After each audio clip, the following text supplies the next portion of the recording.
Friends, इथं जे मी आज आपल्याला इथं ज्या एन्व्हायरमेंटल लॉशी संबंधित काही एमसीक्यू घेतलेले आहेत आणि मला वाटलं की एन्व्हायरमेंटल लॉचे पण एमसीक्यू मी इथं कव्हर करावं. त्यामुळे एन्व्हायरमेंटल लॉचे एमसीक्यू आहे. या अगोदर या चॅनलवर मी टॅक्सेशनचे एमसीक्यू बनवलेले आहेत, जे LLB फिफ्थ सेमिस्टरला आपल्याला उपयोगी पडणार आहे.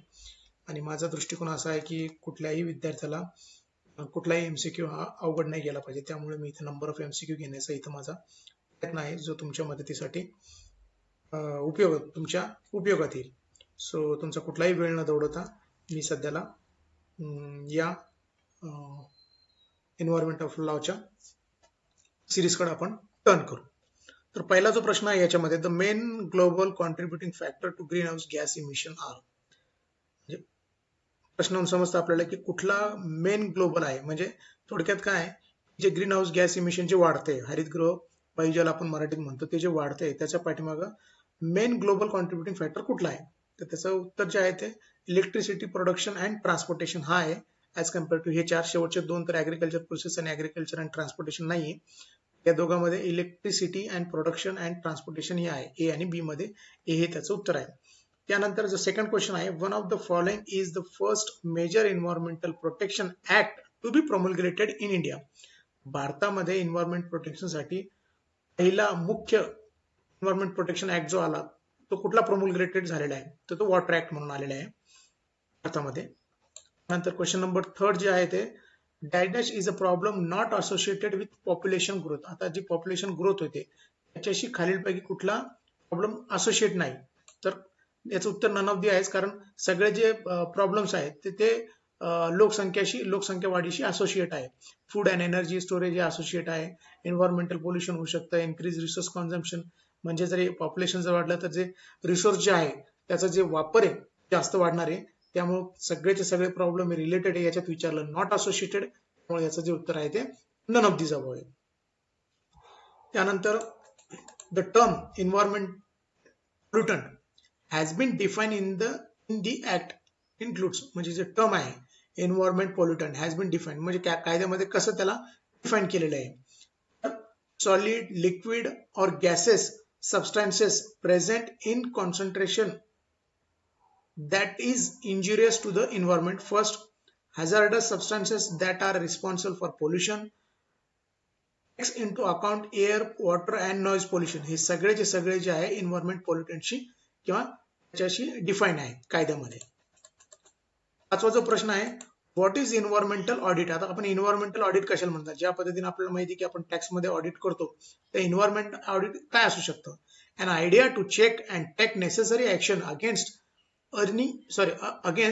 इरेनिंग इंडस्ट्रीज अँड इरेनिंग ऑफिसर्स. जे समजा ऑफिसर किंवा इंडस्ट्रीज आहेत जे इरेनिंग करतायत त्यांच्या विरोधात टेक नेसेसरी ऍक्शन घेणे, म्हणजेच काय आहे थोडक्यात एन्व्हायरमेंट ऑडिट करणे होय. त्यानंतरचा पुढचा जो 6वा प्रश्न आहे, the environment protection act is under which of the categories of legislation. खालीलपैकी कुठल्या कॅटेगरीज ऑफ लेजिस्लेशन मध्ये येतं. वेलफेअर लेजिस्लेशन मध्ये एन्व्हायरमेंट प्रोटेक्शन ऍक्ट हे येतं. त्यानंतर इथे एक केस दिलेली आहे क्वेश्चन नंबर 7 मध्ये. इन MC मेहता, फेमस केस आहे, in MC Mehta versus union of India, the supreme court held that the direction given by the environment pollution authority constituted under the section 3 of environmental pollution act are, ते काय असणार आहे. अशा केसमध्ये त्यांनी ठरवलेले आहे जे डायरेक्शन जे दिलेलं असणार आहे कोणी, environment pollution authority constituted under section 3, तर ते कसं असणार, final and binding on all person and organisation concern and at bound to follow the same. म्हणजे हे सगळ्यांवर काय असणार आहे, त्यांनी जे दिलेलं डायरेक्शन आहे बाउंड असणार आहे किंवा बाइंडिंग असणार आहे. क्वेश्चन नंबर 8 बघतोय आपण, what is the objective of the environment protection act 1986 चा मेन ऑब्जेक्टिव्ह काय आहे किंवा ऑब्जेक्टिव्ह काय आहे एन्व्हायरमेंट प्रोटेक्शन ऍक्ट 1986 चा. तर त्याचे जे ऑब्जेक्टिव्ह आहेत ते तिन्ही ऑब्जेक्टिव्ह आहेत, ते ऑब्जेक्टिव्ह आपण वाचूया. To implement decision taken at the United Nations Conference on Human Environment in Stockholm 1972 to take appropriate steps in protection and improvement of human environment to prevent hazardous to human being, living creature and plants and property. हे सगळे काय आहे त्याचे objective आहे environment protection act 1986 चे. Environment protection act जो 1986 जो आहे त्याचं सेक्शन 7 काय सांगतं, act direct that the person carrying on any industry shall not discharge any environmental pollutant in excess of standard prescribed by central government. म्हणजे जे काय सेक्शन 7 काय करतो एन्व्हायरमेंटल प्रोटेक्शन ऍक्टचा, that person carrying on any industry, एखादा व्यक्ती जर एखादी इंडस्ट्री चालवत असेल, shall not discharge any environmental pollutant, आणि तो जर एन्व्हायरमेंटल डिस्चार्ज नाही केलं पाहिजे, पोल्युटन नाही केलं, in excess of a standard prescribe by, जो त्याला स्टँडर्ड दिलेला आहे, तर तो स्टँडर्ड कोणी दिलेला आहे, कोणी प्रिस्क्राईब केलेला आहे, तो सेंट्रल गव्हर्नमेंटने प्रिस्क्राईब केलेला आहे. तर त्याच्या विरोधात तो किंवा त्याच्या एक्सेस जाऊ शकत नाही. नंतर परत क्वेश्चन नंबर 10 काय सांगतो, section 10 of the environment protection act is significant provision that provide for an offence committed by any department of a government wearing. Section 7 मध्येच एक महत्वाचं प्रोव्हिजन आहे, ज्यामध्ये एक ऑफेन्स कमिटेड, मग समजा जर गुन्हा होत असेल, offence committed by any department of a government wearing, तिथं काय असतं, त्याला लायबल कोण असतं, head of the department shall be deem guilty and is liable, तो याला लायबल असेल as compare to the 4 option. नंतर जी एन्व्हायरमेंट प्रोटेक्शन ऍक्ट किंवा एन्व्हायरमेंटची जी डिफाईन्स आहे, कशामध्ये, कोणत्या ऍक्टमध्ये डिफाईन्स केलं किंवा कुठल्या सेक्शननुसार ते डिफाईन केलेले आहे, ते एन्व्हायरमेंट जे आहे ते सेक्शन सबसेक्शन 1 मध्ये डिफाईन केलेलं आहे, त्याची डेफिनेशन. सॉरी. त्यानंतर क्वेश्चन नंबर जे 12 मध्ये आहे, 12 काय सांगतो आपल्याला, क्वेश्चन नंबर 12 सांगतो आपल्याला, एक second, Article 21, 47, 48A and 51A into bracket G that provides that the state must protect and improve the environment and safeguard forest and wildlife incorporating which of the following principle of environmental law. म्हणजे काय, हे जे article जे दिलेले ज्यामध्ये राज्य जे आहेत मस्ट बी प्रोटेक्ट, राज्याला प्रोटेक्ट करायचं, इम्प्रूव्ह करायचं एन्व्हायरमेंट अँड सेफगार्ड फॉरेस्ट, जे राज्याच्या अंतर्गत जे फॉरेस्ट आहे, वाईल्ड लाईफ इनकॉर्पोरेटिंग जे किंवा वाईल्ड लाईफ किंवा हे आहे फॉरेस्ट अँड वाईल्ड लाईफ आहे, त्याला करायचं. तर त्याच्यापैकी कोणतं फॉलोइंग प्रिन्सिपल आहे, प्रिकॉशनरी प्रिन्सिपल, म्हणजे हे जे सगळे जे करणार आहे राज्य, ते सर्व कशासाठी करणार, या आर्टिकलच्या अंतर्गत प्रिकॉशनरी प्रिन्सिपल म्हणून वर्क करणार आहे. नंतर when did the central pollution control board establish, जो CPCB म्हणतो आपण त्याला, तो केव्हा एस्टॅब्लिश झाला, तर तो 22 सप्टेंबर 1974 ला एस्टॅब्लिश झाला, आणि त्याला इथे जी डेट दिलेली ती 1974 दिलेली आहे. त्यानंतर क्वेश्चन नंबर 14 जे आपण बघतोय, क्वेश्चन नंबर 14 काय सांगतो, who appoints the chairman of the CPCB, म्हणजे सेंट्रल पोल्युशन कंट्रोल बोर्डचा चेअरमॅन कोण अपॉइंट करतं, दॅट इज सेंट्रल गव्हर्नमेंट, तो चेअरमॅन अपॉइंट करतो. क्वेश्चन नंबर 15 आपण बघतोय, which one of the following is the apex organisation in the country in the field of pollution control. कुठली याच्यापैकी जी अपेक्स ऑर्गनायझेशन आहे in the country in the field of population control, CPCB म्हणजे central pollution control board ही apex organisation आहे. नंतरचा 16वा प्रश्न आहे तो, how many official can be nominated to the central pollution control board by the central government, म्हणजे CPCB वर सेंट्रल गव्हर्नमेंट किती ऑफिशियल नॉमिनेट करू शकतो, तो 5 ऑफिशियल नॉमिनेट करू शकतो सेंट्रल गव्हर्नमेंट. त्यानंतर पुढचा जो प्रश्न आहे राज्याच्या अंतर्गत, इन स्टेट पोल्युशन म्हणजे राज्याचे जे आहे SPCP म्हणतो आपण त्याला, आणि सेंट्रलला असला तर CPCB म्हणतो. State pollution control board, how many constitutions of committee can constitute, state जे आहे SPCP बद्दल किती कमिटी कॉन्स्टिट्यूट करू शकतो, तो as many committee as necessary, जेवढी राज्यांना गरज असेल तेवढी तो त्या कायद्यानुसार कमिटी कॉन्स्टिट्यूट करू शकतो. क्वेश्चन नंबर 18 जो आहे एन्व्हायरमेंटल लॉचा, central pollution control board plays an important role in abatement and control of pollution in the country. बरोबर आहे, येस, त्याचं जे उत्तर आहे ते बरोबर आहे. त्यानंतर जे आहे, where is the head office of the central pollution control board, आता साधारण प्रश्न आहे, तर ते न्यू दिल्लीमध्ये CPCBचा हेड ऑफिस आहे. Which is the first country to pass the amendment in the parliament to safeguard the environment.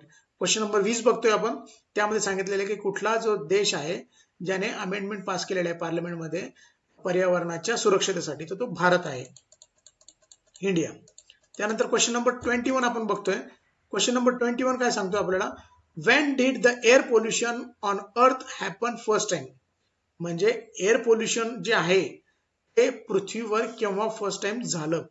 जेव्हापासून माणसाचा उगम झाला किंवा जेव्हापासून माणसाने नैसर्गिक साधन संपत्तीचा अत्याधुनिक वापर करणं सुरू केलं तेव्हापासून त्याचा सुरुवात झाली असं म्हणायला काही हरकत नाही. वेन ह्युमन स्टार्टेड युझिंग फायरवूड्स, त्याच्यामध्ये सांगितलंय जेव्हा मानवाने आग पेटवण्यासाठी लाकडाचा किंवा लाकडांचा उपयोग केला त्यावेळेस किंवा फायरवूडचा उपयोग केला त्यावेळेस.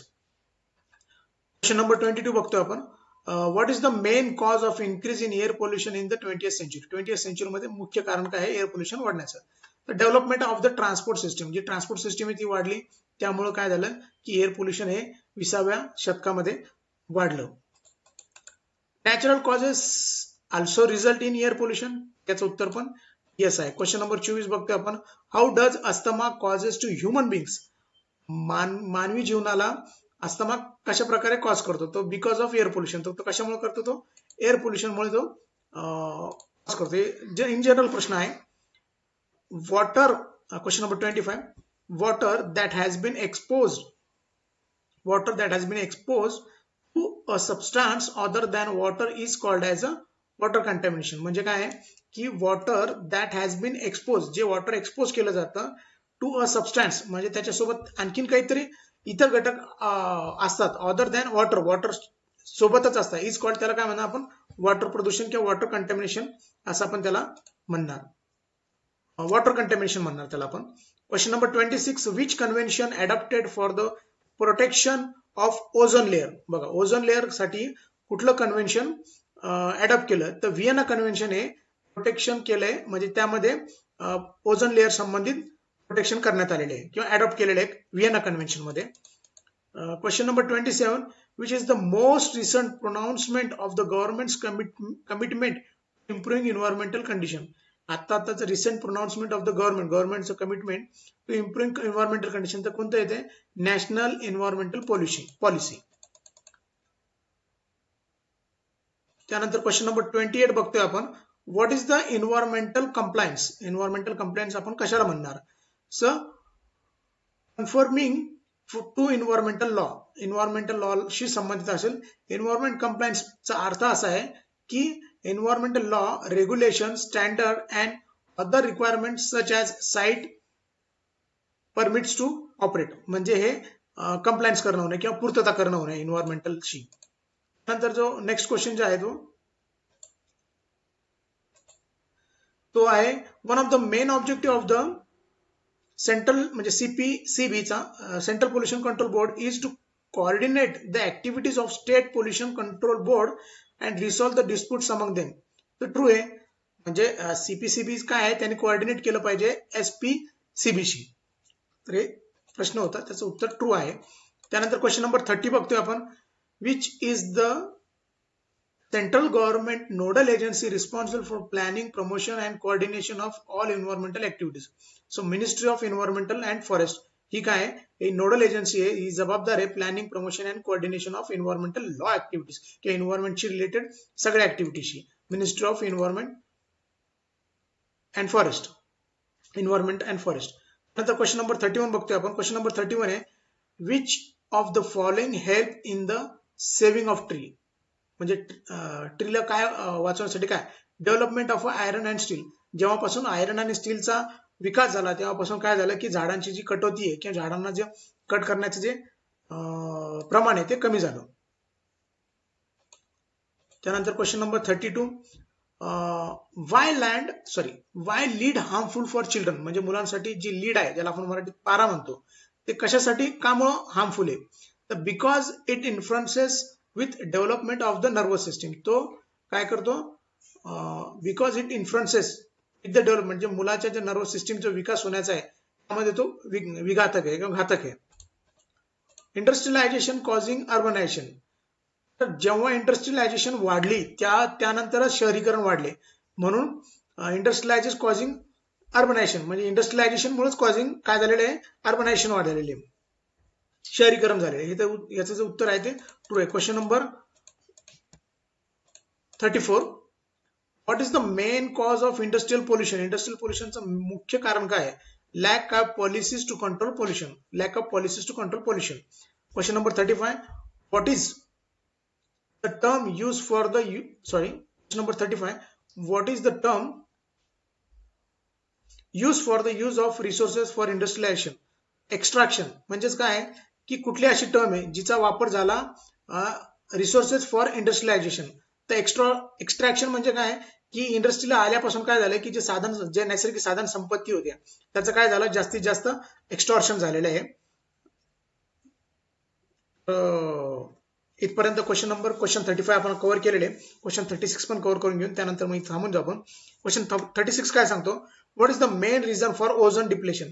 तर ओझोन डिप्लेशनचं मुख्य कारण काय आहे, रिलीजिंग ऑफ सीपीसी. आता सीपीसी म्हणजे काय, क्लोरोफ्लोरो कार्बन म्हणतात याला, जो की जे रेफ्रिजरेटर असतात किंवा एसी असतात याच्यातनं जो बाहेर पडणारा जो काय म्हणता येईल आपल्याला वायू आहे, त्यामुळे सीपीसी निर्माण होतो. आणि तो सीपीसी इतका वाढतोय की त्यामुळे काय होतंय, की जे ओझोन लेअर आहे त्याचं काय होतं, ते कमतरता होते किंवा त्याचं डिप्लेशन होतंय.